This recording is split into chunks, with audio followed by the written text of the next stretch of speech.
Throughout this evening, we've heard from voices shaped by experience and achievement.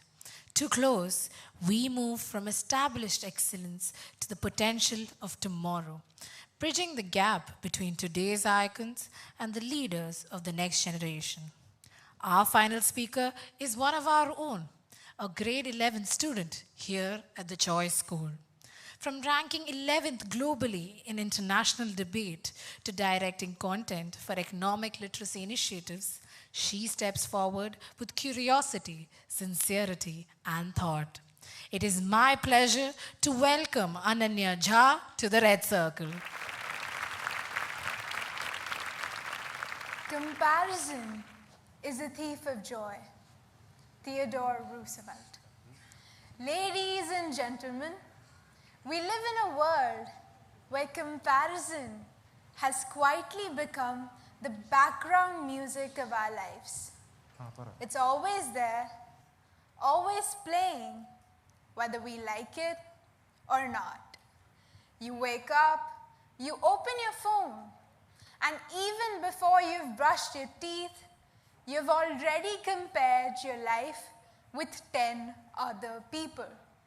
Someone woke up in the Maldives. Someone got into Harvard. Someone started a company at 16. And you're staring at the ceiling, wondering whether to press snooze again. That is a tyranny of comparison. It isn't loud. It isn't demanding. It doesn't shout. It simply whispers, "You are behind." Comparison isn't new. Humans have always compared themselves. In evolutionary psychology, comparison was a survival mechanism. You needed to know where you stood in your tribe. Are you strong enough? Are you skilled enough? Are you respected enough to survive? But what used to be a small village of comparison has now turned into a global stadium. Earlier, you compared yourselves to 20 people in your community. Now, you compare yourselves to 8 billion curated highlight reels. And what's worse is that everyone is comparing themselves too, meaning no one is actually living, they're all just measuring. Think about it like game theory. In Prisoner's Dilemma, everyone acts out of the fear of losing. It is in this fear that everyone ends up worse off. That is exactly what comparison does to us. When life is turned into a competition, we all lose something real. We lose joy. We lose confidence. We lose that childlike sense of, "I did this because I love it," and replace it with, "I did this because someone else is doing better." And the worst part, comparison doesn't always come disguised as jealousy. It sometimes comes disguised as self-doubt. A friend of mine once told me something that stayed with me. She said, "Ananya, I didn't feel bad because other people were doing better. I felt bad because my life didn't feel like mine anymore." She's talented, smart, genuinely hardworking, doing well by every logical standard. But somewhere along the way, between scrolling through promotions, picture-perfect vacations, people announcing milestones every week, and motivational posts screaming, "Do more," she didn't start comparing achievements. She started comparing pace. "I feel like everyone is sprinting," she said, "and I'm jogging. And suddenly, jogging doesn't feel enough." Nothing was wrong with her life. Nothing was missing. But comparison didn't tell her she was failing. Comparison told her she was slow. And when you start believing you're slow, you start to panic. You say yes to things you don't want. You say no to things that matter. You stop asking, is this right for me? And start asking, will this make me look like I'm catching up? And slowly, something dangerous happens. We stop living our lives and start auditioning for them. We start ranking ourselves, marks, colleges, looks, followers, achievements, income, success, happiness. Everything becomes measurable. Everything becomes something to compare. We stop asking ourselves, is this meaningful for me? And start asking, is this better than what they have? There's a beautiful concept in psychology called reference dependence. We don't evaluate ourselves by absolute reality. We tend to evaluate ourselves by the reference point we choose. A 90 feels terrible if your friend scored a 95. The same 90 feels incredible if the class average is 65. Nothing about you changed, only the reference changed. But comparison convinces your brain that worth is external, fragile, and forever dependent on someone else's performance. And the funniest part, the person you're comparing yourself to is also comparing themselves to someone else. So, it's literally a chain of insecure people making each other insecure. We've built a world where success isn't about doing well, it's about doing better than someone else. You don't have to run fast anymore, you just have to run faster than the person next to you. Success has quietly shifted from fulfillment to superiority. And superiority is a race that never ends.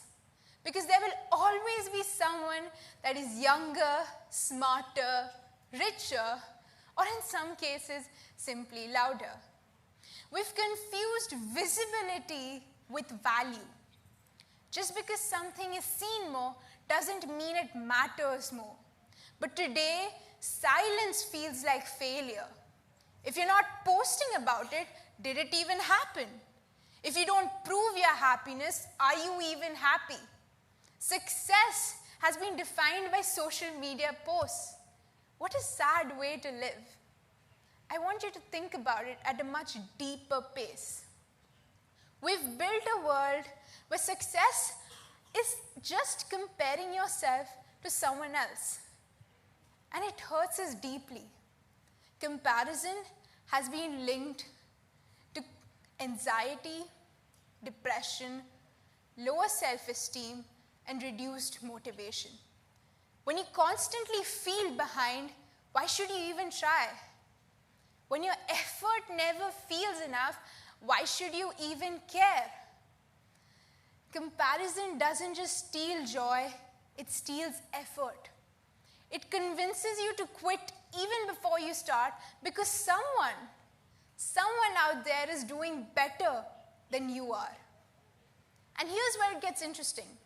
Comparison doesn't just destroy happiness, it destroys authenticity.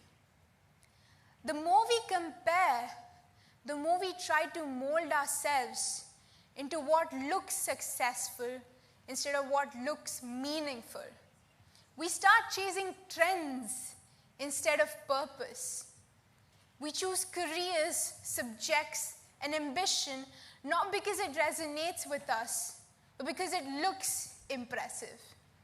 Ask a child what they want to be, and they'll tell you astronaut, scientist, superhero, storyteller, athlete, swimmer, dancer, musician, and the list just goes on. But somewhere along the way, that list shrinks down to engineer, doctor, or get an MBA. Not because everyone wants it, but because everyone is afraid of being the only one that doesn't. That is tyranny. Not loud, not demanding. It doesn't shout. It is silent, socially accepted, and emotionally exhausting. So, what do? Do we stop comparing ourselves? Honestly, no. Comparing is human. The question is not, how do I stop comparing myself? The real question is, who do I choose to compare myself with? There's one comparison that is healthy, powerful, and transformative. Comparing yourselves to who you were yesterday. That is the only fair comparison. Because life isn't about beating others, it's about becoming better than your older self. If yesterday you were afraid to speak and today you voice your truth, that is growth. If yesterday you were confused and today you have a little more clarity, that's progress. If yesterday you doubted yourself and today you dare to try, in my opinion, that is success. There's a beautiful concept in behavioral sciences called the small wins theory. Humans build long-term confidence not through massive achievements, but through small, consistent progress. You don't have to wake up and decide to change your entire life overnight. That is impossible. You just have to wake up slightly less afraid, slightly more focused, and slightly kinder to yourself than you were yesterday. Because at the end of the day, life is a journey. It is meant to be experienced, not ranked. One day, years from now, you won't remember who scored more marks, who went to the better college, or who seemed more perfect online. However, you will remember the person you became, the clarity you found, and the courage you built. And that person deserves a life free from the suffocating weight of comparison. We don't escape comparison by waiting for life to get easier. We escape it when we stop living by someone else's scoreboard and choose what is right for us. The person you want to become isn't somewhere far ahead.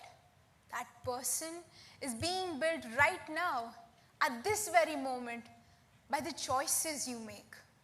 Imagine if instead of asking, am I becoming better than them, we started asking ourselves, am I becoming a better version of me? Imagine if instead of scrolling and feeling inadequate, we started asking ourselves, what can I learn, build, or attempt today? Imagine if instead of chasing approval, we chased meaning. That is when comparison stops being a tyrant and becomes a mirror, something that reflects, not something that controls. Here's the truth we often forget. Nobody is ahead of you. Nobody is behind you. Everyone is on a different path, at a different pace, with different struggles, different goals, and different timelines. Life is a journey. You have to experience it, not compare yourself with people and belittle yourself. Because at the end of the day, tomorrow begins the moment you choose growth. Not to prove anything to anyone, but to grow. To grow and to prove to yourself that tomorrow isn't waiting somewhere in the distance. It begins the moment you choose growth, not to prove anything to anyone, but because you deserve better than staying the same. Tomorrow begins the moment you choose intention over insecurity. Tomorrow begins here. Thank you.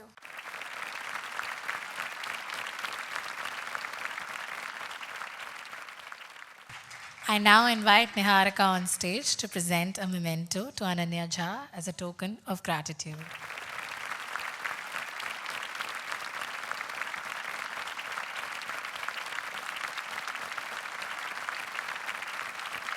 Thank you, Ananya. What a powerful note to end on. It is a proud moment for all of us to see such clarity and passion from a member of our student body.